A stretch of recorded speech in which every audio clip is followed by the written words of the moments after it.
All right, today we're going to Colorado Springs, Colorado to focus on the family, and we're talking to Rising Voice manager Don McBane. And this is an interesting service with Focus on the Family and all the things that they do there. But we're going to learn a lot today about millennials and how things are happening in that generation. And Don, thank you for being with us today. Perry, thanks for having me. It's great to be with you. Now, give us a background on Rising Voice, because it's an outreach of the other parts that you have there at Focus on the Family. Rising Voice is an outreach we started several years ago. It's an initiative of Citizen Link, which is our policy arm here at Focus on the Family. And our goal is really to reach out to millennials, which broadly your audience may know is the generation from about 15 years of age to 30. So if you know someone or have a child or a grandchild in that 50 to 30 year age range, you know a millennial. So in broad speaking, that's a millennial. For our purposes at Rising Voice, we really look at the 20-something demographic, because that's the older portion of the millennial generation that's really coming of age and starting to make decisions and starting to direct policy and really looking at how life looks in this new generation. All right, so before we get into that, they can go to Citizen Link and Rising Voice and then and take a look there and get information there? Absolutely. risingvoice.com is the best place to go. All right, now, millennials, we do a lot of research with generational science. I am really interested to know that this is a large group, not quite as big as the baby boomer, or maybe there's some statistics that say they may exceed baby boomers. Yeah, you know, we hear a lot about baby boomers in the last decade or two, and the interesting thing about millennials is it looks like by the time it's all said and done, this generation will probably be at the same size as the baby boomer generation, if not larger. So we're looking at a pretty sizable force in our country and in our world. All right, now it's been said that the millennials could turn this election around, and now that could be a good thing, it could be a bad thing, but the basic signs of millennials has been fairly encouraging. They seem to be right of center, they like savings, they like marriages for life, and the list goes on. They seem to have some really traditional values to them. Yeah, you know, and I think that with a generation this large, it depends on the millennial you talk to. But I think there are some encouraging signs. I think in large part, given the world that we've grown up in, I'm a millennial, so I'm part of this generation. A lot of us have seen divorce firsthand in our homes, and so we see the value of the traditional two-parent home, and so we have more of an interest in really pursuing that and making sure that we have a stable marriage and a stable home life. So there are definitely some encouraging signs here with this generation. How are they viewing the election? Yeah, I think we'll find out in November. But what we see in terms of last year is they were very politically engaged, or last election cycle. They were very politically engaged, and I think we're going to see whether or not some of the apathy and some of the struggles we've seen with this generation in the last 4 years, whether that impacts the election or whether they really are motivated to go out and to vote again.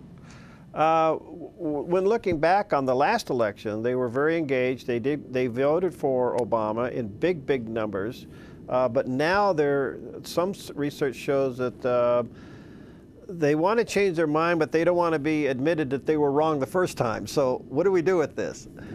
You know, I think that's one of the areas that Rising Voice really comes in, and one of our goals with Rising Voice is to encourage 20-somethings in this millennial generation to think deeply about issues of faith and issues of politics and issues of public policy, and to really think through those from a biblical perspective, from a Christian worldview. You know, it's not enough just to be passionate about some issues, to do a post on Facebook about some issue you care about, but to really be thinking through these issues from a Christian perspective, and then to connect the dots and actually live out and to vote with those values in mind. So I have a lot of hope for this generation, but I think it will take a lot of dialogue and a lot of thinking critically about important social policy issues. Where is faith with this generation?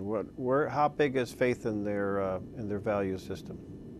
You know, there has been a little bit more discouraging signs that there is a lot of apathy with religion, that some 20-somethings are really moving away from their parents' faith. But the good news is that those who are interested in a Christian worldview and those who are pursuing a Christian worldview really are deep into their faith and really trying to work out their salvation and really trying to work out their faith in good, thoughtful ways. So I think there's some encouraging signs amidst some of the apathy that we see.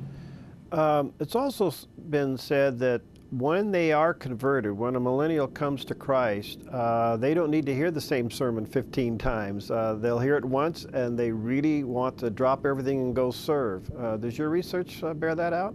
Yeah, I think it does. And I think that's one of the interesting things living in this new digital frontier. We're really seeing this generation be the first one that has grown up with texting and email and web surfing and social media, Facebook, Twitter, all of those new mediums to find information and to search out information that they are looking for. And that's not a new exciting thing for them. That's just the way it's always been. And so I think with these new technologies, we're really seeing a shift in how people gather information. There's actually some new research out that says the human brain actually is changing the wiring for how we think about things just in our fast-paced soundbite world that we're living in. So I think it'll be interesting to see how that really changes the way that we live out our faith in this culture.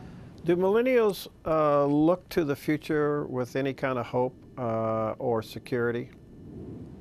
You know, with our economy the way it is, I think we are seeing some of those more boomerang kids. They come back from college excited about a career, and they're not finding as much hope or promise as some previous generations. But I think that with the passion and with the interest in really serving others and with getting involved in social issues, I think there is a lot of hope for working with those in poverty, with sex trafficking, with clean water initiatives. We're really seeing some neat movement and some neat grassroots efforts with 20-somethings. I think that's encouraging. How does the millennials look to finances? Because to me, making money doesn't seem to be the issue that it was maybe of my generation. Yeah, I think one of the things we really see with 20-somethings is that they're more experience-driven and less tradition-driven, which I think is a shift with these generations. And so with that, I think there's more of a mentality that our work needs to be something we love and something we're passionate about. And that can be good and bad when it comes to paying the bills. But I think overall, the trend is exciting because it means that we are interested in making sure that we're making a difference in our day-to-day life and not just on the weekends or in the evenings. Let's take on a couple of big issues. How are millennials viewing the whole debate on abortion? There are some really exciting signs that this generation is more pro-life than any previous generation. So I think we're starting to see, again, from an experiential standpoint, this is the generation that grew up with abortion on demand. We're missing siblings, sisters, brothers, friends because of abortion. We're seeing our friends firsthand go through the horrors and the traumas of having to decide whether or not to have an abortion. So I think those experiences for this generation are really turning the tide. That, along with ultrasound technology and some of those new technologies that we have to really give a window into the womb, I think we see some really good pro-life signs among this generation, and hopefully that will just continue. All right, let's go over to the same-sex marriage issue. The flip side of that is most of this generation has grown up with friends who are gay, and therefore they don't want to be seen anti-friend, and yet they want traditional values to be restored. That's kind of a two-edged sword, isn't it? Yeah, it is. And I think that is, again, like we talked about before, a product of a generation that really grew up with divorce and really seeing families torn apart. So while we see more acceptance of cohabitation and gay marriage, we're also seeing families that at the core, individuals that really want to see a growing, thriving family for themselves.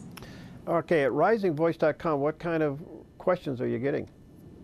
You know, we have a whole host of topics that we cover, from sex trafficking to abortion to same-sex marriage. We really try to start a dialogue among 20-somethings thinking through these issues. So we're getting a lot of good questions and a lot of good feedback from those who sometimes agree with us and sometimes don't. So we have a lot of good conversation on the website and then also on Facebook, where we provide thought-provoking questions and thoughts for folks to really think through and mull over what these issues look like, how to look at them from a Christian worldview, and then how to take that and practically make a difference in their communities and in their culture. Are they open-minded to a biblical worldview? I think so. I think open-minded would be a good term to characterize this generation. That can be good and bad, but I think thinking through them and really having a holistic perspective when it comes to these issues that we're talking about is something that really appeals to this generation. How do we talk to them? Because it sounds like from what research we do, the attention span's pretty short. It is. You know, dialogue. I think, is one of the best things. One of the things that I think is really neat and exciting is that this generation is really looking for older, wiser folks that can come alongside and mentor them and encourage them. So I think just sitting down with a cup of coffee across the table from a 20-something and really just hearing about their life, thinking through and talking with them about the issues they're wrestling with is really an excellent place to start. And I think from that, you don't have to have all the answers. You don't have to be the person to provide all of the answers in one place, but to really just be able to have that dialogue and give them different ways of thinking about things is one of the best ways I think we can encourage this generation. You know, Don, it's also been said that there's a little bit of a link between the millennials and the Xers being so-called the whatever generation. Whatever, you know the term. Do you see a desire to be more critical in their thinking, or are they just going with the flow? I think that depends on the millennial you talk to be honest. I think some are very interested in thinking critically and are rethinking some of the things they've been taught and things they've just been told as fact and really trying to think through those well and in a loving, a kind way. But then there's others that aren't really interested as much in the critical thinking. So I think there's some room for growth there. And it's also been said if we're going to win a millennial to Christ, it's going to be one-on-one more than perhaps, and I don't say this to be disrespectful to churches, churches just aren't attractive to millennials or large Christian gatherings attractive to millennials. It's more of a one-on-one relationship, especially in this high-tech world. Do you see that to be true? Yeah, absolutely. I think relationship is absolutely key for millennials. And that's why it's so encouraging to see those who come alongside us and who are willing to sit down and to have a conversation. I think that one-on-one relationship is really important for developing good, deep relationships and also a relationship with Christ. That's wonderful. Well, give us a wrap-up of Rising Voice and the services that provide there. Risingvoice.com, by the way. It's risingvoice.com. If you have a millennial in your life, or if you are a millennial and you're interested in thinking through these issues and really thinking about how to connect the dots between what you're thinking and feeling and how to live out your faith in a Christian worldview sort of way and really being the hands and feet of Jesus, I'd encourage you to visit risingvoice.com, or on Facebook, you can go to facebook.com/OurRisingVoice. That's a great way to get involved as well. Well, Don, thank you. Your passion is terrific, and I'm so glad you guys there are providing this service, because at least it's a resource we can point people to. Just go to risingvoice.com, check it out, and it takes on all the issues of the day. It'll be interesting to see what the turnout is of this generation coming up to vote. Do you know if they're even registered? Are they even interested in registering to vote? Some are, and I think we need to do more registration for those who aren't. So it'll be interesting to see what happens in November. All right. Hey, thanks, Don. Talk to you soon. Thanks, Perry.